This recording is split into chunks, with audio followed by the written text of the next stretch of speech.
Doctor Anil Yadav ji. Radhe Radhe. Radhe Radhe महाराज जी। महाराज जी, आप कह रहे हैं कि आप कुल सचिव हैं छत्रपति साहू जी महाराज विश्वविद्यालय कानपुर के। महाराज जी कह रहे हैं कि उस विद्यालय में 5 लाख छात्र अध्ययनरत हैं और इस समय कई देशों में हमारे विश्वविद्यालय में आकर भारतीय ज्ञान परंपरा, अध्यात्म एवं भारतीय संस्कृति की शिक्षा नालंदा तथा तक्षशिला विश्वविद्यालय की भांति ले रहे हैं। महाराज जी, आप गीता के साथ साथ सभी शास्त्रों के प्रकार ज्ञाता हैं तथा विभिन्न चैनलों के माध्यम से पूरे संसार में इसका प्रचार प्रसार कर रहे हैं तथा मानवता को नई ऊंचाई पर ले जा रहे हैं। इस कार्य हेतु विश्वविद्यालय प्रशासन आपको पीएचडी की मानद उपाधि प्रदान करके अपने को गौरवान्वित होना चाहता है। महाराज जी, आप इस उपाधि को स्वीकार करें, ऐसा इनका भाव है। किसके लिए बोला? हमारे लिए? नहीं नहीं नहीं, हम उपाधि मिटाने के लिए तो बाबा जी बने, उपाधि नहीं। कोई भी उपाधि जो है साधु को छोटा कर देते हैं। हम जिस उपाधि में हैं उस उपाधि से सब छोटे हैं। हम भगवान के दासत्व में हैं। चराचर जगत हमारे स्वामी का रूप है। इससे बड़ी हमें उपाधि कोई नहीं दे सकता और वो हमारे भगवान ने हमें दी है। ये सब छोटी उपाधियां हैं। बड़ी उपाधि की प्राप्ति के लिए छोटी उपाधियों का त्याग किया जाता है। सबसे बड़ी उपाधि है मैं सेवक सचराचर रूप स्वामी भगवंत। मेरा संसार का जो स्वरूप भगवान का है वो मैं सबका दास हूँ, यही हमारी उपाधि है। छोटे बन करके सबकी सेवा करना, बड़े बन करके अहंकार आकर के नरक जाना। समझ रहे ना? हाँ प्रभु, आपकी सद्भावना है, लेकिन हम जिस उपाधि की बात कर रहे हैं ये उपाधि बहुत छोटी है। सुरपति, नरपति, लोकपति, जिनके भावे घास और रहे परम आनंद में तज सब ही किया।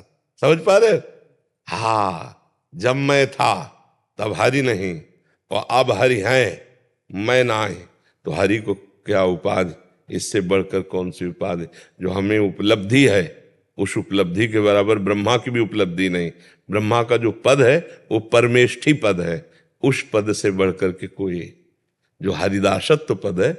और रही जैसे पीएचडी की बात, तो हम लोग मन की पीएचडी किए हैं और उसका कोई पढ़ाई नहीं होती, वो साधना में होती है। अपने मन को देखते हुए एक एक वृत्ति, उसी को तो आप सुनने आए हो। उसी का लाभ जो जगत को मिलता है ना, उसी के लाभ से मिलता है, जो परमात्म चिंतन से मिलता है।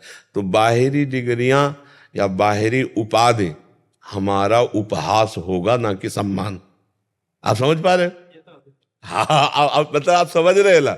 ले जैसे ये लौकिक जो उपाधियां हैं, हमारी जो अलौकिक उपाधि है उसमें बाधा है। सिद्धियां भी, मोक्ष आदि भी। दीयमानम न गृहणंति बिना मत सेवनम जनाहा। हम भगवान के सेवक हैं, चराचर रूप हमारे भगवान का है, हम उसकी सेवा में, इसमें जो हमें सुख मिल रहा है ना, उसके आगे जो कुछ है वो सब कूड़ा करकट है हमारी दृष्टि में। इस आपका जो दृष्टि है, आपका जो भाव बड़ा उच्च कोटि का है, लेकिन उसमें आधुनिकता छुपी हुई है, अहम की पुष्टता। आप गौर से देखना, अहम की पुष्टता। और हमारी साधना क्या रही? अहम को मिटाना। जगत में होता है अहम को सजाना। देखना, जगत की उन्नति क्या होती? अहम को सजाना। और भगत की उन्नति क्या होती? अहम को मिटाना। नहीं, जो अहंकार जन्म मरण का कारण है, संस्कृति मूल शूल प्रदनाना, सकल शोकदायक अभिमाना, ताते करे कृपा निधि दूरी, सेवक पर ममता आती हुई। अब जैसे हम कभी हृदय में भाव आए तो हम यही भाव करके रोएंगे, प्रभु मुझ जैसे दीन अधम का आपके सिवा कोई नहीं। प्रभु मैं बहुत अधम हूँ, नीच हूँ, कोई ज्ञान नहीं, कोई पद नहीं, कोई, प्रभु मैं आपका हूँ। तो ये कहने की गुंजाइश है नहीं?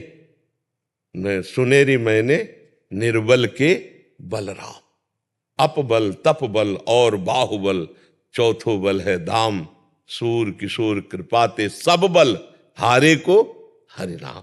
ये जो हमारा मार्ग है ना, ये बहुत दैन्य मार्ग है, इसमें कोई पद भी नहीं। इसमें कोई हमारी दैन्य पदवी से बढ़कर कोई पदवी नहीं। दैन्य पदवी, हम आपके भी सेवक हैं, हम आपके भी सेवक, ये हमारी भक्ति है। उमा जे राम चरण रत विगत काम मद को निज प्रभु में देखे जगत। इससे बड़ी सिद्धि क्या होगी?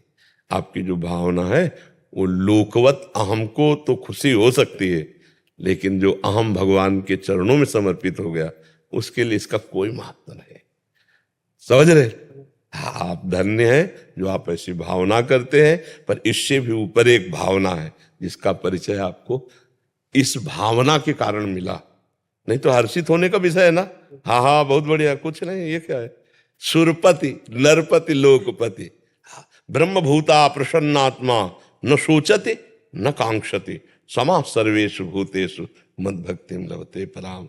अभी तक कोरा रजिस्टर है, उसमें केवल दासत्व ही रहेगा जीवन भर। दूसरा, गुरु कृपा से अब तो फिल्म का अंतिम सीन आ रहा है बस ऐसे कोरल चदरिया जैसी की तैसी धर दीनी, झीनी रे झीली। कबीरदास जी कह रहे ना, जैसी की तैसी धार, कुछ लिखावट लई कुछ बनावट लई, जैसी दी थी मालिक आपके चरणों में वैसे रख दी। राधा राधा राधा राधा राधा। जी, एक प्रश्न है मेरा जी। हमारे जो विश्वविद्यालय में काफी कर्मचारी हैं, कुछ गलत काम करते हैं तो रिश्वत लेना चाहिए, तो मैं कार्रवाई कर रहा हूँ, तो वो हमसे अप्रसन्न रह रहे हैं काफी लोग। अप्रसन्न रहने दो। अभी इस बच्चे को क्या बोला? अगर धर्म के विरुद्ध आचरण कोई करता है, अगर एक दो बार विनय के द्वारा नहीं समझता है, एक दो बार तो हम विनय करते हैं, जैसे साधुता हमारा अध्यात्म कहता है कि आपने गलत किया, हम आपसे कह रहे हैं आपने गलत किया, आप कहते हैं जी प्रमाणित है गलत है, हाँ तो हम आपको एक बार क्षमा करने की कोशिश करते हैं यदि अपराध क्षमा करने योग्य है तो, लेकिन दोबारा और फिर तिबारा ये हम चांस आपको नहीं देंगे। तो हम अगर उनको छूट दे देंगे तो वो बहुत अराजकता फैला सकते हैं, बड़े अपराध प्रवृत्तियां बढ़ सकती हैं। बच्चे हैं, बच्चियां हैं, आते हैं। अगर कोई भी कर्मचारी जरा भी किसी भी तरह अपराध प्रवृत्ति का पाया जाए तो दंड विधान के द्वारा उसको पवित्र किया जाए। अगर दंड विधान नहीं होगा, भय नहीं होगा, तो उसकी प्रवृत्ति बढ़ती चली जाएगी और वो खुद अपना नाश करेगा और चार को और भी दें। तो वो अप्रसन्न रहे या प्रसन्न रहे इससे मतलब नहीं होता। हमें देखना होता है हम धर्मयुक्त हैं कि नहीं, कोई सपोर्ट दे या ना दे। अगर हम धर्मयुक्त हैं तो हमारा सपोर्ट भगवान, धर्मो रक्षति रक्षिता, धर्मवान पुरुष की रक्षा स्वयं धर्म करता है, आपको किसी के सपोर्ट की जरूरत नहीं।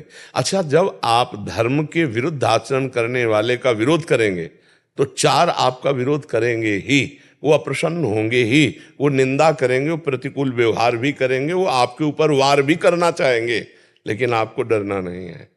सीम की चाप सके को उतासु, बड़ रखवार रमापति जासु, इसलिए चिंता नहीं। समझ पा रहे आप जी?